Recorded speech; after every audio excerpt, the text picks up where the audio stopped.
Chapter 2 of Little Women, or Meg, Jo, Beth, and Amy, by Louisa May Alcott. This recording is in the public domain. Read by Abigail Rasmussen, October 2012. Chapter 2. A Merry Christmas. Jo was the first to wake in the grey dawn of Christmas morning. No stockings hung at the fireplace, and for a moment she felt as much disappointed as she did long ago, when her little sock fell down because it was crammed so full of goodies. Then she remembered her mother's promise, and slipping her hand under her pillow, drew out a little crimson-covered book. She knew it very well, for it was that beautiful old story of the best life ever lived, and Jo felt that it was a true guide-book for any pilgrim going on a long journey. She woke Meg with a "Merry Christmas," and bade her see what was under her pillow. A green-covered book appeared, with the same picture inside, and a few words written by their mother, which made their one present very precious in their eyes. Presently Beth and Amy woke to rummage and find their little books also, one dove-coloured, the other blue, and all sat looking and talking about them, while the east grew rosy with the coming day. In spite of her small vanities, Margaret had a sweet and pious nature, which unconsciously influenced her sisters, especially Jo, who loved her very tenderly, and obeyed her because her advice was so gently given. "Girls," said Meg seriously, looking from the tumbled head beside her to the two little night-capped ones in the room beyond, "mother wants us to read and love and mind these books, and we must begin at once. We used to be faithful about it, but since father went away and all this war trouble unsettled us, we have neglected many things. You can do as you please, but I shall keep my book on the table here and read a little every morning as soon as I wake, for I know it will do me good and help me through the day." Then she opened her new book and began to read. Jo put her arm round her, and, leaning cheek to cheek, read also, with the quiet expression so seldom seen on her restless face. "How good Meg is! Come, Amy, let's do as they do. I'll help you with the hard words, and they'll explain things if we don't understand," whispered Beth, very much impressed by the pretty books and her sister's example. "I'm glad mine is blue," said Amy, and then the rooms were very still while the pages were softly turned, and the winter sunshine crept in to touch the bright heads and serious faces with a Christmas greeting. "Where is mother?" asked Meg, as she and Jo ran down to thank her for their gifts, half an hour later.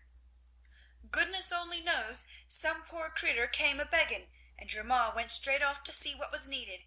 There never was such a woman for giving away victuals and drink and clothes and furrin," replied Hannah, who had lived with the family since Meg was born, and was considered by them all more as a friend than a servant. "She will be back soon, I think, so fry your cakes and have everything ready," said Meg, looking over the presents, which were collected in a basket and kept under the sofa, ready to be produced at the proper time.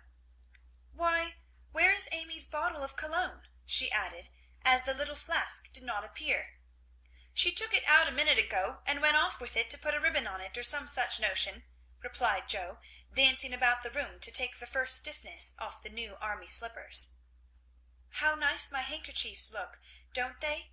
Hannah washed and ironed them for me, and I marked them all myself," said Beth, looking proudly at the somewhat uneven letters which had cost her such labor.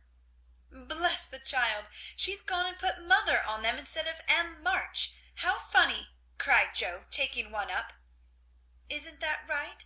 I thought it was better to do it so, because Meg's initials are M.M., and I don't want any one to use these but Marmee," said Beth, looking troubled.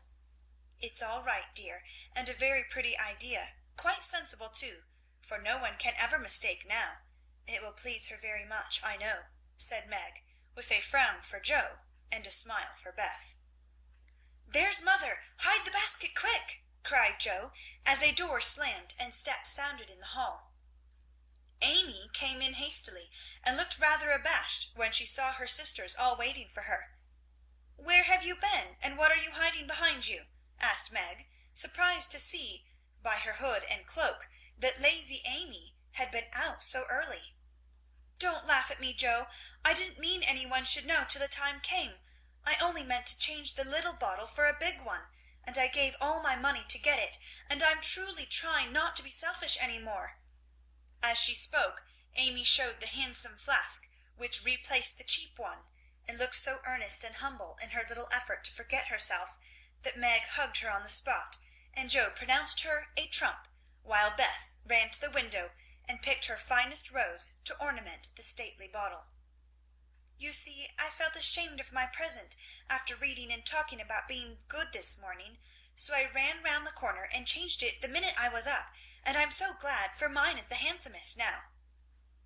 Another bang of the street door sent the basket under the sofa, and the girls to the table, eager for breakfast. "Merry Christmas, Marmee! Many of them! Thank you for our books. We read some, and mean to every day," they all cried in chorus. "Merry Christmas, little daughters. I'm glad you began at once, and I hope you will keep on. But I want to say one word before we sit down. Not far away from here lies a poor woman with a little newborn baby. 6 children are huddled into one bed to keep from freezing, for they have no fire. There is nothing to eat over there, and the oldest boy came to tell me they were suffering hunger and cold. My girls, will you give them your breakfast as a Christmas present?" They were all unusually hungry, having waited nearly an hour, and for a minute no one spoke. Only a minute, for Joe exclaimed impetuously, "I'm so glad you came before we began."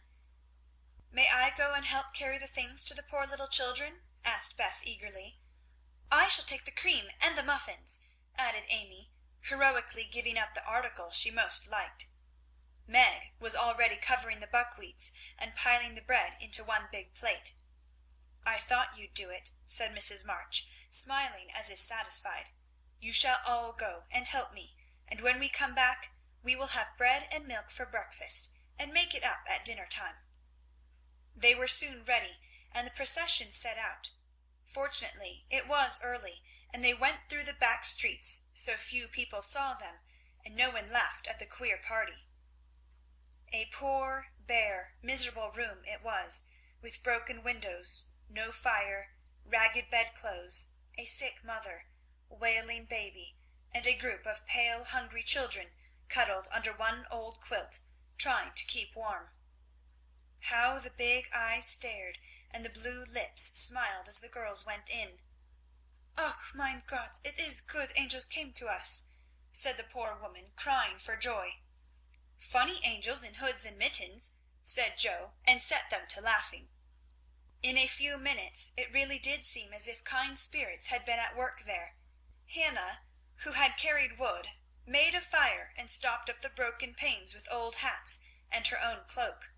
Mrs. March gave the mother tea and gruel, and comforted her with promises of help, while she dressed the little baby as tenderly as if it had been her own. The girls meantime spread the table, set the children round the fire, and fed them like so many hungry birds, laughing and talking, and trying to understand the funny broken English. "Das ist gut, de Engelkinder," cried the poor things, as they ate and warmed their purple hands at the comfortable blaze. The girls had never been called angel children before, and thought it very agreeable, especially Jo, who had been considered a Sancho ever since she was born. That was a very happy breakfast, though they didn't get any of it, and when they went away, leaving comfort behind, I think there were not in all the city 4 merrier people than the hungry little girls who gave away their breakfasts and contented themselves with bread and milk on Christmas morning. "That's loving our neighbour better than ourselves, and I like it," said Meg, as they set out their presents while their mother was upstairs collecting clothes for the poor Hummels. Not a very splendid show, but there was a great deal of love done up in the few little bundles, and the tall vase of red roses, white chrysanthemums, and trailing vines which stood in the middle, gave quite an elegant air to the table. "She's coming! Strike up, Beth! Open the door, Amy! 3 cheers for Marmee!" cried Joe, prancing about while Meg went to conduct mother to the seat of honour. Beth played her gayest march, Amy threw open the door, and Meg enacted escort with great dignity.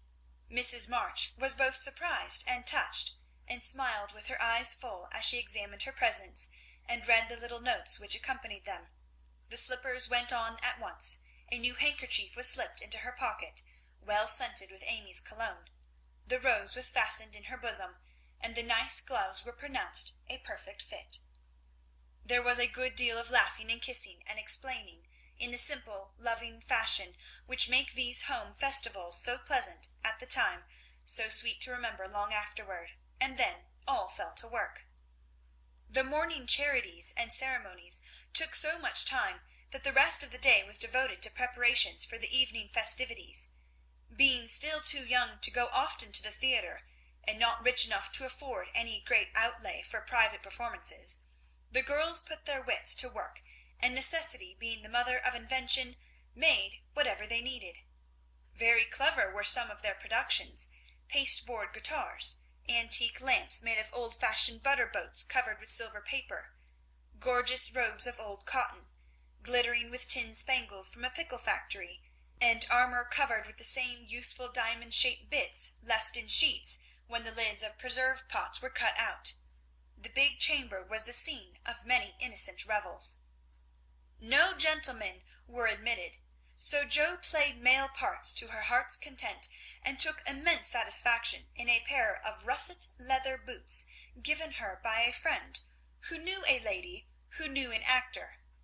These boots, an old foil, and a slashed doublet, once used by an artist for some picture, were Jo's chief treasures, and appeared on all occasions. The smallness of the company made it necessary for the two principal actors to take several parts apiece, and they certainly deserved some credit for the hard work they did in learning 3 or 4 different parts, whisking in and out of various costumes, and managing the stage besides. It was excellent drill for their memories, a harmless amusement, and employed many hours which otherwise would have been idle, lonely, or spent in less profitable society. On Christmas night a dozen girls piled on to the bed, which was the dress circle, and sat before the blue and yellow chintz curtains in a most flattering state of expectancy. There was a good deal of rustling and whispering behind the curtain, a trifle of lamp smoke, and an occasional giggle from Amy, who was apt to get hysterical in the excitement of the moment. Presently a bell sounded, the curtains flew apart, and the operatic tragedy began. A gloomy wood, according to the one playbill, was represented by a few shrubs in pots, green baize on the floor, and a cave in the distance. This cave was made with a clothes horse for a roof, bureaus for walls, and in it was a small furnace in full blast, with a black pot on it, and an old witch bending over it. The stage was dark, and the glow of the furnace had a fine effect, especially as real steam issued from the kettle when the witch took off the cover. A moment was allowed for the first thrill to subside. Then Hugo the villain stalked in with a clanking sword at his side, a slouching hat, black beard, mysterious cloak, and the boots. After pacing to and fro in much agitation, he struck his forehead and burst out in a wild strain, singing of his hatred for Roderigo, his love for Zara, and his pleasing resolution to kill the one and win the other. The gruff tones of Hugo's voice, with an occasional shout when his feelings overcame him, were very impressive, and the audience applauded the moment he paused for breath. Bowing with the air of one accustomed to public praise, he stole to the cavern and ordered Hagar to come forth with a commanding, "What ho, minion! I need thee!" Out came Meg, with grey horsehair hanging about her face, a red and black robe, a staff, and cabalistic signs upon her cloak. Hugo demanded a potion to make Zara adore him, and one to destroy Roderigo. Hagar, in a fine dramatic melody, promised both, and proceeded to call up the spirit who would bring the love philtre. "Hither, hither, from thy home, airy sprite, I bid thee come. Born of roses, fed on dew, charms and potions canst thou brew? Bring me here with elfin speed the fragrant philtre which I need. Make it sweet and swift and strong. Spirit, answer now my song." A soft strain of music sounded, and then at the back of the cave appeared a little figure in cloudy white, with glittering wings, golden hair, and a garland of roses on its head. Waving a wand, it sang, "Hither I come from my airy home, afar in the silver moon. Take the magic spell and use it well, or its power will vanish soon." And dropping a small gilded bottle at the witch's feet, the spirit vanished. Another chant from Hagar produced another apparition, not a lovely one, for with a bang an ugly black imp appeared, and having croaked a reply, tossed a dark bottle at Hugo and disappeared with a mocking laugh. Having warbled his thanks and put the potions in his boots, Hugo departed, and Hagar informed the audience that as he had killed a few of her friends in times past, she had cursed him, and intends to thwart his plans and be revenged on him.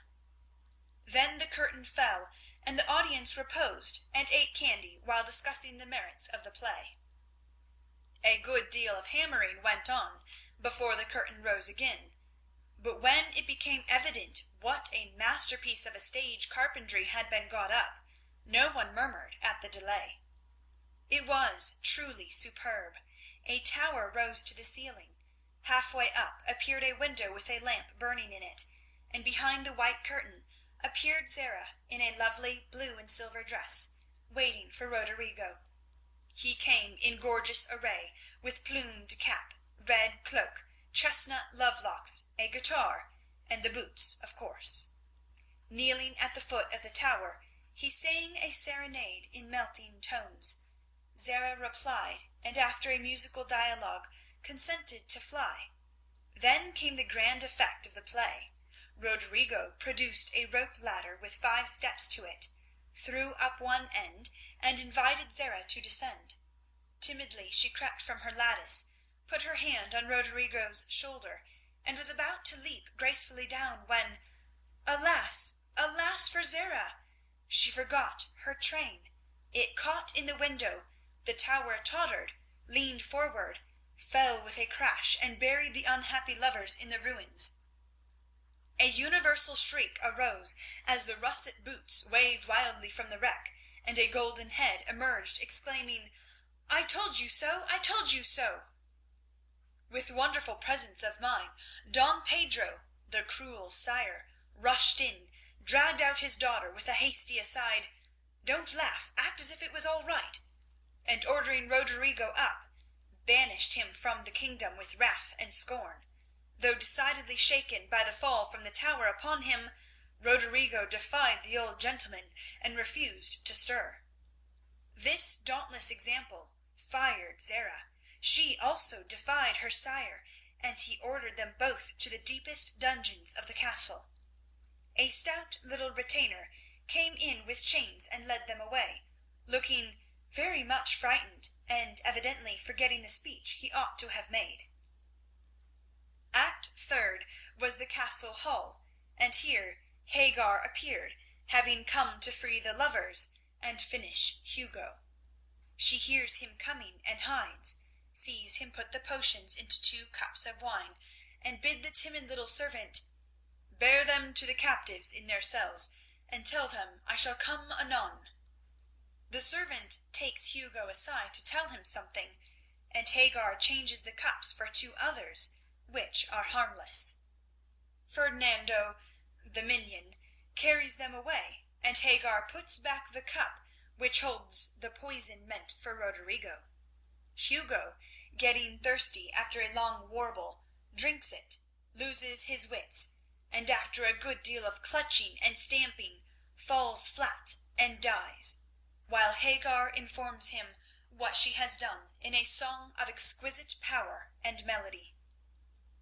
This was a truly thrilling scene, though some persons might have thought that the sudden tumbling down of a quantity of long red hair rather marred the effect of the villain's death. he was called before the curtain, and with great propriety appeared, leading Hagar, whose singing was considered more wonderful than all the rest of the performance put together. Act Fourth displayed the despairing Roderigo on the point of stabbing himself because he has been told that Zara has deserted him. Just as the dagger is at his heart, a lovely song is sung under his window, informing him that Zara is true, but in danger, and he can save her if he will. A key is thrown in, which unlocks the door, and in a spasm of rapture he tears off his chains and rushes away to find and rescue his lady love. Act Fifth opened with a stormy scene between Zara and Don Pedro. He wishes her to go into a convent, but she won't hear of it, and after a touching appeal is about to faint when Roderigo dashes in and demands her hand. Don Pedro refuses because he is not rich. They shout and gesticulate tremendously, but cannot agree, and Roderigo is about to bear away the exhausted Zara when the timid servant enters with a letter and a bag from Hagar, who has mysteriously disappeared. The latter informs the party that she bequeaths untold wealth to the young pair, and an awful doom to Don Pedro if he doesn't make them happy. The bag is opened, and several quarts of tin money shower upon the stage till it is quite glorified with the glitter. This entirely softens the stern sire. He consents without a murmur. All join in a joyful chorus, and the curtain falls upon the lovers kneeling to receive Don Pedro's blessing in attitudes of the most romantic grace. Tumultuous applause followed, but received an unexpected check, for the cot bed on which the dress circle was built suddenly shut up and extinguished the enthusiastic audience. Roderigo and Don Pedro flew to the rescue, and all were taken out unhurt, though many were speechless with laughter. The excitement was hardly subsided when Hannah appeared with "Mrs. March's compliments, and would the ladies walk down to supper?" This was a surprise even to the actors, and when they saw the table they looked at one another in rapturous amazement. It was like Marmee to get up a little treat for them, but anything so fine as this was unheard of since the departed days of plenty. There was ice cream, actually 2 dishes of it, pink and white, and cake and fruit, and distracting French bonbons, and in the middle of the table 4 great bouquets of hothouse flowers. It quite took their breath away, and they stared first at the table and then at their mother, who looked as if she enjoyed it immensely. "Is it fairies?" asked Amy. "Santa Claus," said Beth. Mother did it, and Meg smiled her sweetest, in spite of her grey beard and white eyebrows. "Aunt March had a good fit and sent the supper," cried Joe with a sudden inspiration. "All wrong.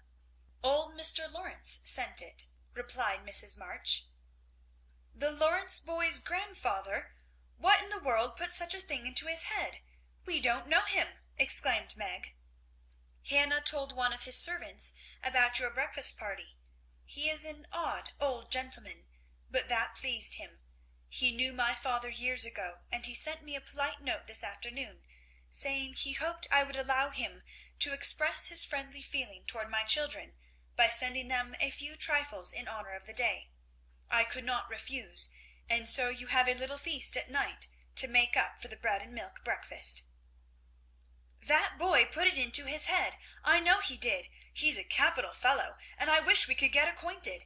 He looks as if he'd like to know us, but he's bashful, and Meg is so prim she won't let me speak to him when we pass," said Joe, as the plates went round and the ice began to melt out of sight, with oohs and ahs of satisfaction.